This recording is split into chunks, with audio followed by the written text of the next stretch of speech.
주일 오후 예배에 나오신 모든 성도님들을 주님의 이름으로 환영하며 축복합니다. 먼저 우리 많은 분들께서 기도해 주시고 또 힘써 주셔서 우리 중고등부 찬양 콘서트가 어제 은혜 가운데 잘 마치게 되었습니다. 많이 기도해 주시고 또 마음으로 힘써 주셔서 진심으로 감사드립니다. 우리 시가 함께 인사 나누실 때 저희 행동을 함께 따라해 주시면서 한번 인사하시면 감사하겠습니다. 오다 주었습니다. 이렇게 인사하겠습니다. 오다 주었습니다. 사랑합니다. 축복합니다.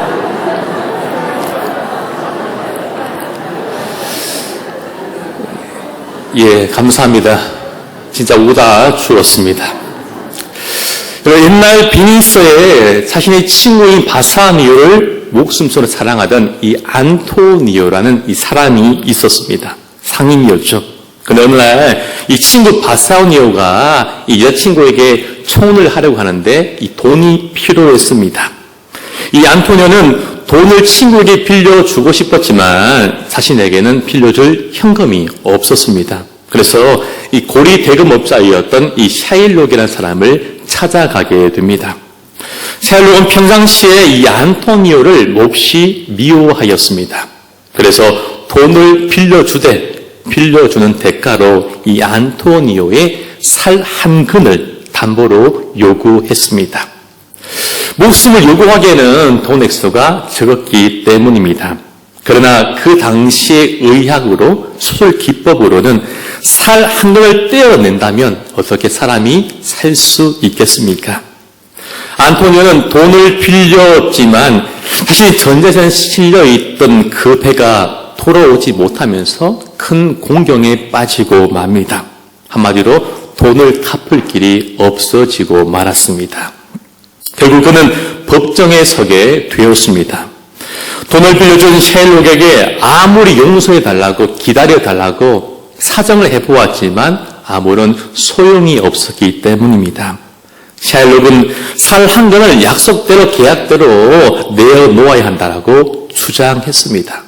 왜냐하면 안토니오가 참 미웠기 때문입니다. 이것은 계약서 상으로는 분명한 합당한 요구입니다. 이 샤일록을 바라보면서 재판관이 드디어 판결을 내리게 되었습니다. 이런 판결문을 내렸습니다. 좋다, 허락한다, 살 한 근을 떼어내라. 그러나 조건이 있다. 피를 한 방울도 흘려서는 안 된다. 계약서에는 피를 흘린다는 말은 없지 않느냐라는 판결을 내렸다고 합니다. 이 재판관이 바로 바사니오의 약혼녀였던 포샤라는 판사였습니다. 결국 이 샤일록은 재판에서 지고 맙니다.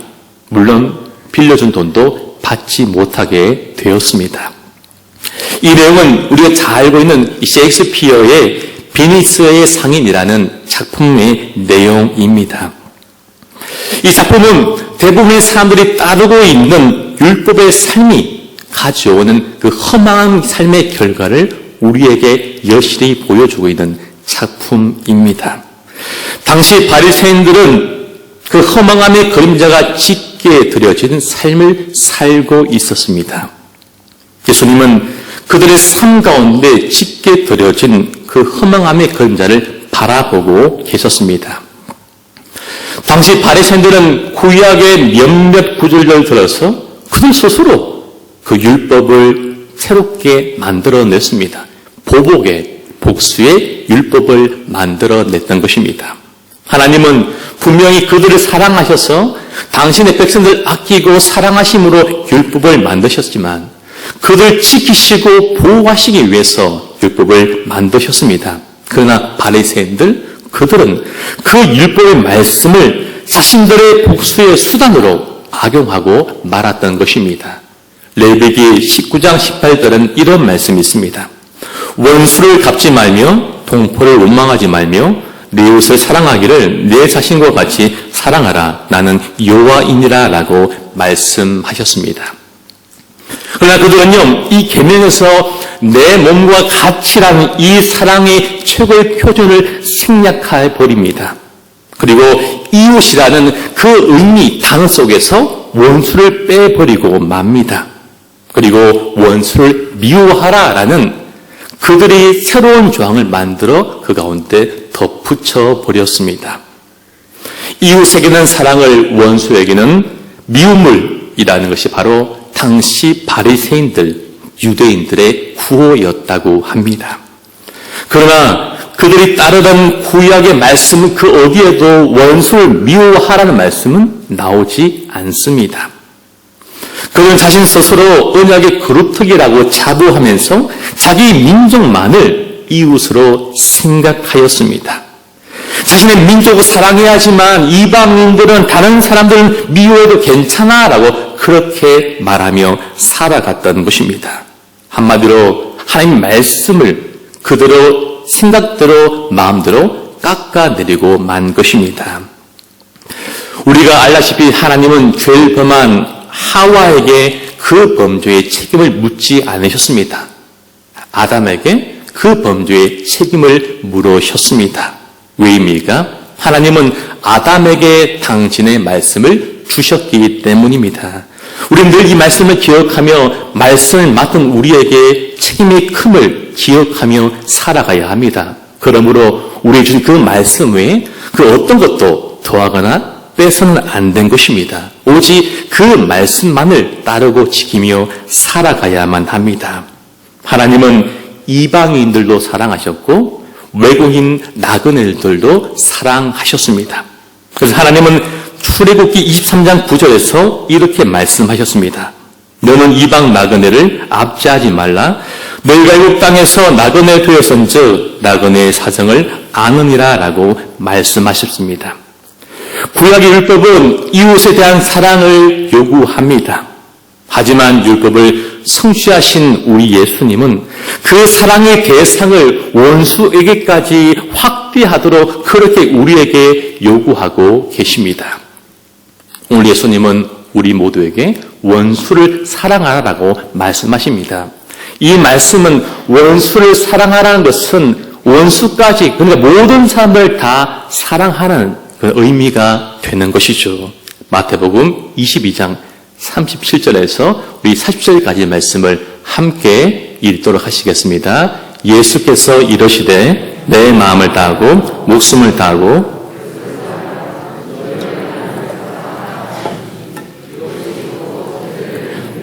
둘째도 그와 같으니 내 이웃을 내 자신같이 사랑을 하셨으니 이 두 계명이 온 율법과 선자의 강령이니라. 아멘. 여러분, 성경의 가치의 핵심 바로 이것이죠. 사랑입니다. 사랑. 하나님을 사랑하고 이웃을 사랑하는 것입니다. 원수가 무엇입니까? 적대 관계에 있는 사람입니다. 우리의 삶을 돌아보면 그냥 그 사람의 이름을 떠올리고 생각만 해도 미간이 찌푸려지는 그 사람, 만나도 별로 반갑지 않은 사람, 연기도 할 수 없을 만큼 반갑지 않는 그 사람, 길 가다가 만날까봐 겁이 나는 그 사람, 멀리서 보면 그냥 돌아서 피해가게 되는 그 사람을 의미하는 것이죠. 밖에는 무엇입니까? 신체적으로, 정신적으로 고통을 주고 괴롭히는 것입니다. 특별히 신앙 때문에 그 사람을 비방하고 조롱하고 괴롭히는 것입니다. 밖에는 한 번으로 끝나지 않습니다. 계속 이어지는 그런 성격이 있는 것입니다. 그런데 예수님은요, 이런 사람까지 사랑하라고 말씀하고 계십니다. 사실 이것은 우리의 본성과 참 모순되는 참 힘든 명령입니다. 우리를 사랑하는 사람을 사랑하는 것은 참 쉽습니다. 별로 어렵지 않습니다. 앞서 인사를 나눈 것처럼 우리는 그렇게 말하지 않습니까? 아내에게, 딸에게, 누군가에게 선물을 주면서 오다 주었다라고 그렇게 말합니다. 원래 있던 거야 라고 그렇게 말하면서 사랑을 표현하기도 합니다. 사랑하는 사람에게 용기를 내어서 나랑 밥 먹을래, 사귈래 라고 묻는 거 어려운 일이 아닙니다. 한참 지난 드라마지만 태양의 후예의 주인공이었던 유시진 뒤를 좋아하는 것은 별로 어렵지 않지 말입니다. 가수든 연기자였던 아이유의 삼촌 팬이 되는 것은 어려운 일이 아닙니다. 아이돌을 바라보면서 박수치고 좋아하고 입을 벌리는 건 어려운 일이 아닙니다. 누구나 팬이 될 수 있습니다.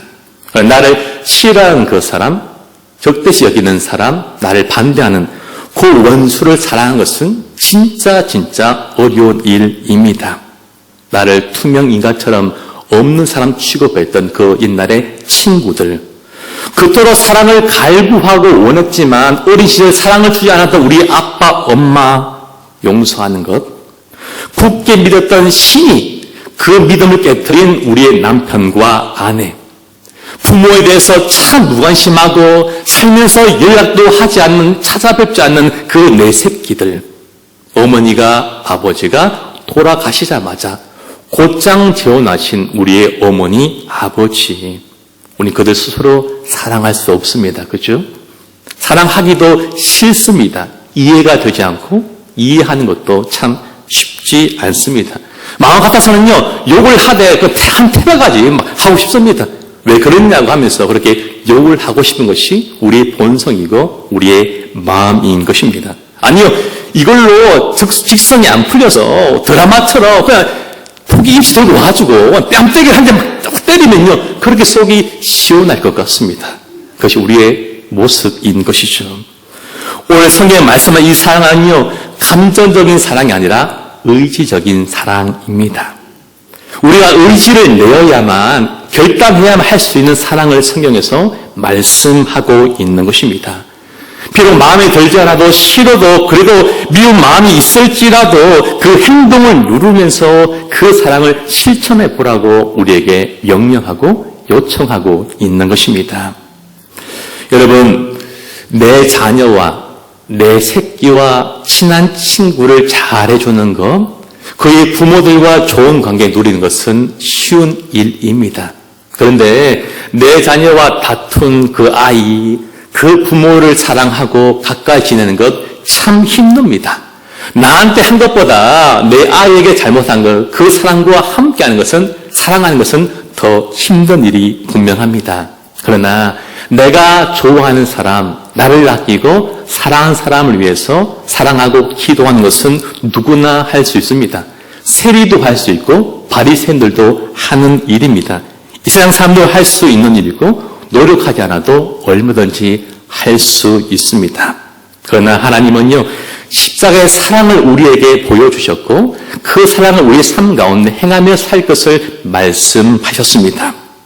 여러분, 아가페의 사랑은 우리가 하나님께 원수가 되었을 때 우리 모두를 사랑하시고 용서하신 그 사랑, 바로 이것이 아가페의 사랑입니다. 허물을 덮어주고 죄를 불쌍히 여기고 자신이 희생해서라도 행동을 옮기는 그 사랑이 바로 아가페의 사랑입니다. 죄는 미워하지만 죄인은 끝까지 사랑하고 10번, 100번 똑같은 잘못과 죄를 지어도 기다리고 참고 또 기다려주는 그 사랑, 그것이 바로 주님이 보여주신 아가페의 사랑입니다. 이 사랑을 바로 십자가 위에서 우리 모두에게 보여주셨습니다. 이 사랑을 보고 그렇게 살아가라고 그 사랑을 십자가 위에서 우리 모두에게 보여주신 것입니다. 그 사랑을 우리 이미 받은 사람들이지 않습니까? 그렇다면 우리가 그 사랑을 어떻게 전하며 어떻게 살아가야겠습니까?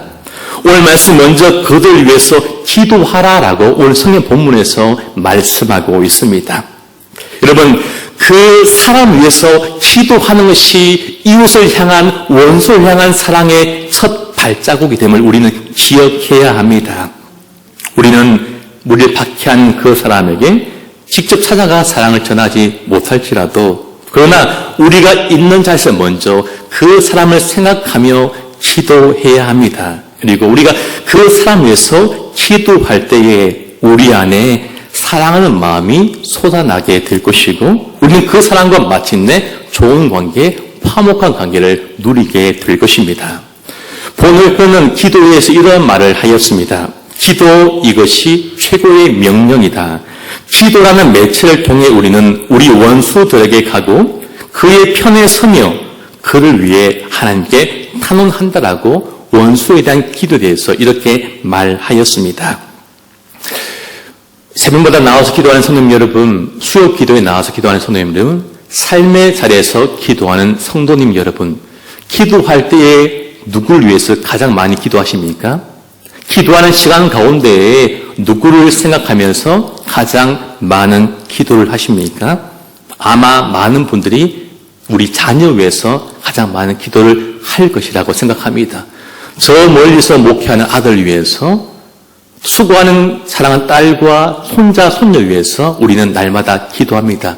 왜 기도합니까? 사랑하기 때문에 기도합니다. 여러분, 사랑하면 기도하게 되고, 또한 기도하면 할수록 기도하는 그 대상을 우리는 더욱더 사랑하게 되는 것입니다.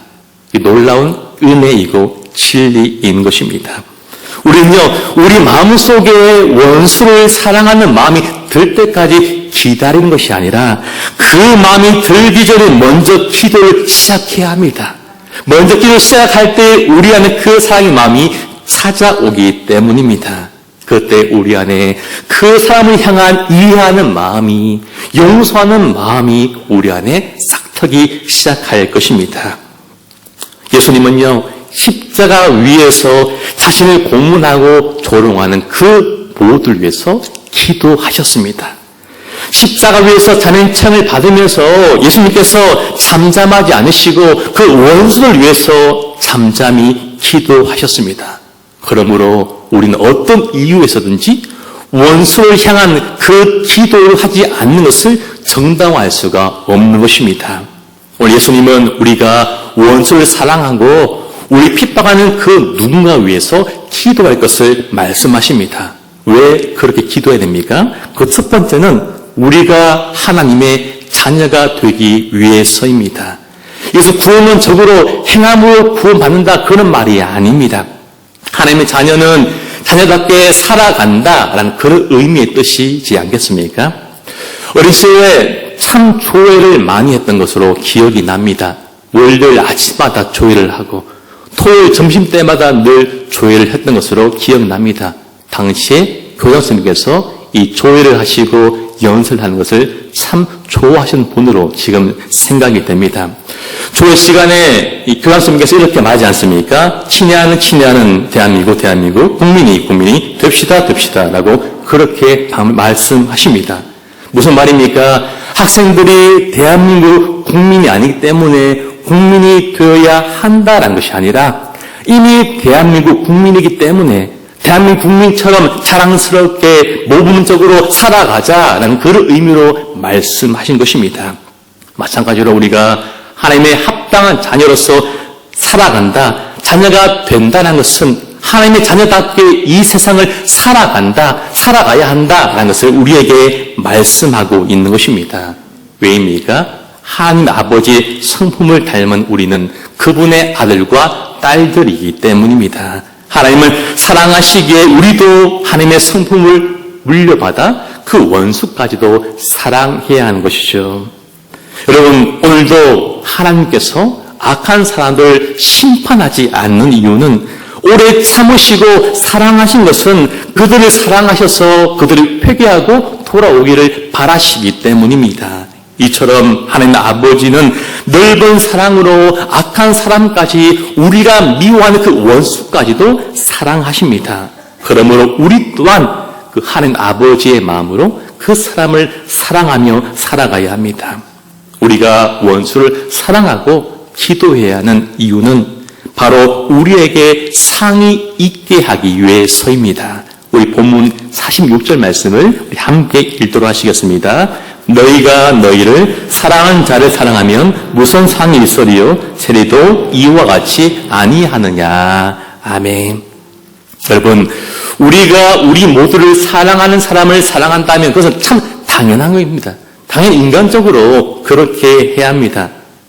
그것은 받은 사랑에 대한 보답입니다. 모든 사람 다 그렇게 하며 살아갑니다. 그러나 오늘 우리가 상이 있으려면 우리를 미워하고 괴롭히는 그 사람까지도 사랑해야 합니다.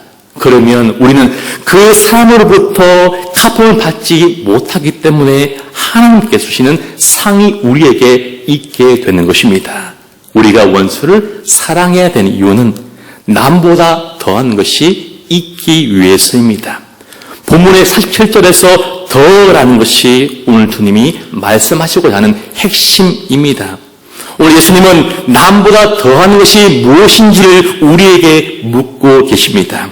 이것이 중요합니다. 우리가 믿지 않는 사람들과 차이가 없어서는 안 되는 것이죠. 조금 낫는 것도 되지 않습니다. 우리는 바리새인들의 의보다 더 해야 합니다. 우리는 예수님의 믿음을 통하여서 우리가 진짜 하나님의 아들이고 이 세상의 화평케 하는 자로 보내심을 받은 자임을 세상 사람들이 알도록 해야 합니다. 내가 누구인지, 내 부모가 누구인지를 알도록 해야 합니다. 나의 부모가 하나님이시고 나의 구원자가 하나님이심을 우리의 성김과 원수를 사랑하는 그 사랑으로 세상 사람들에게 보여지도록 해야 함을 오늘 성경 말씀이 우리에게 요청하고 있는 것입니다. 우리 로마서 12장 17절에서 21절까지의 말씀을 함께 읽겠습니다. 아무에게도 악을 악으로 갚지 말고 모든 사람 앞에서 선한 일을 도모하라. 할 수 있거든 너희로서는 모든 사람과 더불어 화목하라. 내 사랑하는 자들아 내가 친히 원수를 갚지 말고 하나님의 진노하심이 맡기라. 기록되었으되 원수 갚는 것이 내게 있으니 내가 갚으리라고 주께서 말씀하시니라. 내 원수가 줄이거든 먹이고 목마르거든 마시게 하라. 그리함으로 내가 숯불을 그물에 쌓아 놓으리라. 악에게 지지 말고 선으로 악을 이기라. 아멘. 예수님은 원수를 위한 우리의 사랑이 말과 행동과 기도로 표현되어야 함을 말씀하시고 이어서 그럴 때만 우리가 누구의 아들인지가 증명되고 드러날 것이라고 말씀하셨습니다. 우리는 하늘에 계신 우리의 아버지의 사랑과 같은 사랑을 보여주는 자로 살아가야만 합니다. 예수님께서 아버지처럼 된다라고 말씀하신 것은 그러므로 하늘에 계신 너희 아버지의 온전하신 것 같이 너희도 온전하라라고 말씀하신 이 말씀을 다시 한번 생각나게 만듭니다. 여러분, 우리가 하나님의 아들처럼 되는 것은 곧 예수님처럼 되는 것이고 예수님처럼 된다는 것은 곧 우리가 온전한 자가 된다는 것을 의미하는 것입니다. 온전하다라는 이 말은 목적, 목표, 기존, 끝이라는 뜻이 담겨져 있는 말입니다. 무슨 말입니까? 하나님께서 우리 모두를 창조하실 때에 가지고 계셨던 그 목적에 부합되는 목적에 맞는 그런 삶을 우리에게 살아가라고 말씀하고 있는 것입니다.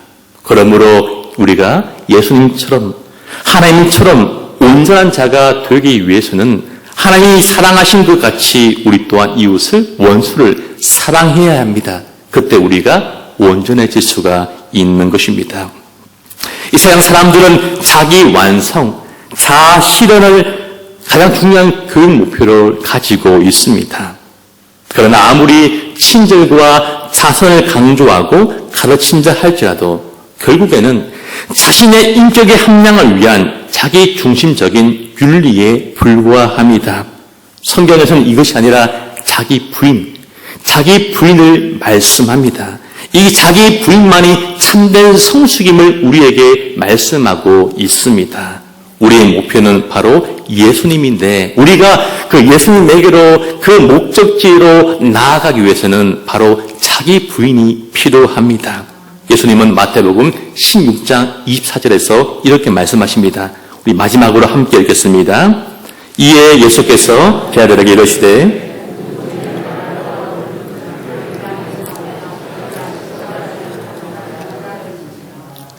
우리의 목표는 이것이 되어야만 합니다. 왜 우리 자신을 부인해야 합니까? 그것은 이웃을 원수를 사랑하기 위해서입니다. 내 자신이 죽지 않고서는 결코 우리는 원수를 사랑하고 위해서 기도하고 용서할 수 없기 때문입니다.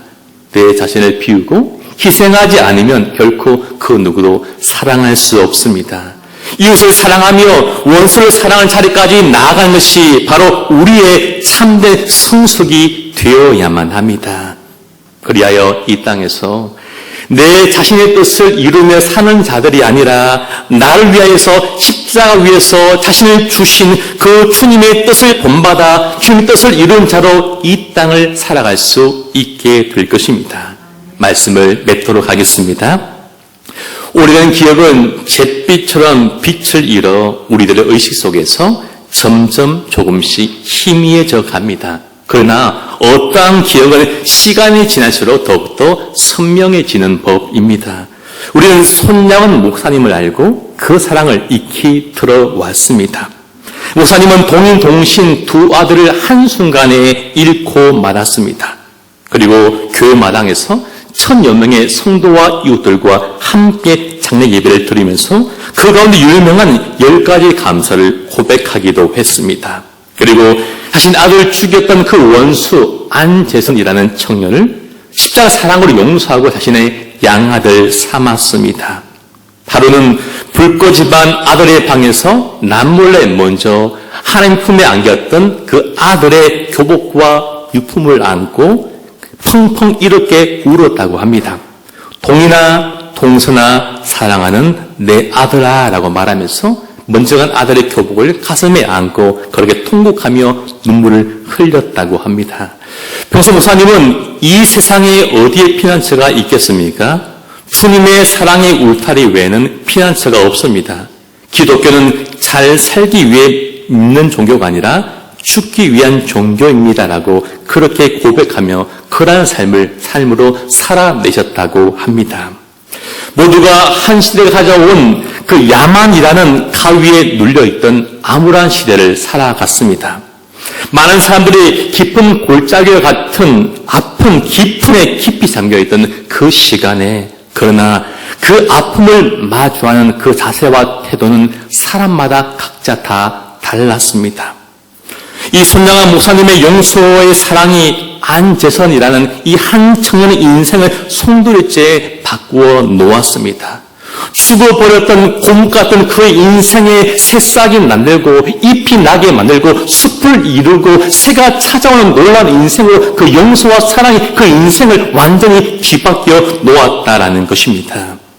여러분, 죽음이 떠나는 사람의 몫이라면 슬픔은 언제나 남겨진 자의 몫입니다. 오늘 우리들은 우리 주위에는 가해자가 되어서 평생을 어두운 그늘 속에서 살아갈 수밖에 없는 그야말로 기가 막힌 가슴에 큰 무거운 짐을 지고 살 수밖에 없는 우리의 이웃들이 살아가고 있습니다. 또 누군가는 피해자가 되어서 그것을 감당할 길이 없어 날마다 몸부림치며 눈물을 흘리며 아파하는 우리의 이웃들도 살고 있습니다. 오늘도 가해자와 피해자가 같은 하늘 아래서 부대껴 삶을 살아가고 있습니다. 그런 사람들이 어디에 가서 치유받고 위로받을 수 있습니까? 라는 인생의 질문에 손양원 목사님이 우리 모두에게 해답을 주고 있습니다. 진정으로 살아있다는 것이 무슨 의미겠습니까? 손양원 목사님의 그 꿈이 그 사랑이 오늘로 이어지고 그의 마음으로 세상을 사는 이들이 오늘도 있다면 그 손양원 목사님은 살아있는 것 아니겠습니까? 사랑으로 우리 안에 천국을 꿈꾼 사람이 되었습니다. 왜냐하면 사랑은 하나님께로 나아가는 길이고 구원의 또 다른 이름이 되기 때문입니다.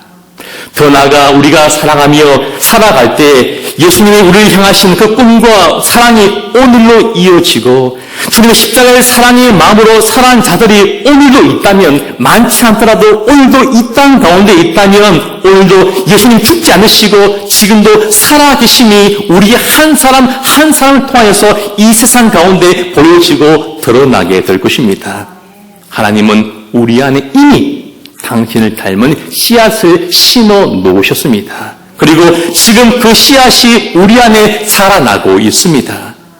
우리 안에서 그 말씀에 대한 순종이 있을 때 그 씨앗이 자라고 잎이 나고 꽃이 나며 또한 열매가 맺히게 됩니다. 이 씨앗이 닮을수록 이 씨앗이 자라가면 자라고 열매를 맺을수록 우리는 주님처럼 온전함을 닮아가게 되는 것입니다. 또한 우리가 주님을 닮아갈 수 있도록 우리에게 성령님을 허락하여 주셨습니다. 우리 안에 그분이 살아계시기 때문에 우리 힘으로는 하나님의 자녀로 사는 것이 참 고통스럽고 참 힘든 일이지만 그러나 내 안에 사시는 그 성령님, 그 예수님의 도우심으로 우리도 그렇게 될 수가 있는 것입니다. 나는 하나님의 아들이기 때문에 하나님처럼 사랑해야 하고 예수님을 닮아가야 한다라는 그런 마음을 가지고 오늘도 은혜를 주시도록 기도하는 우리가 되었으면 좋겠습니다. 여러분, 이 사랑과 이 기도가 오늘 살아가는 수많은 영혼들의 아픈 마음을 위로하게 될 것입니다. 우리 한 사람이란 비록 작아 보이는 나비 하나의 날개짓에 불과해 보일지 모르겠지만 이 사랑의 마음이 모이고 용서의 마음이 모이고 기도의 행동들이 모이면 이 모든 것들이 무성한 숲을 이루게 될 것입니다. 그리고 이 사랑의 숲에 소망의 꽃들이 자라고 사랑과 기쁨의 새들이 찾아오 지저귀게 될 것입니다. 어린아이의 웃음소리가 그곳 가운데 가득하게 될 것입니다.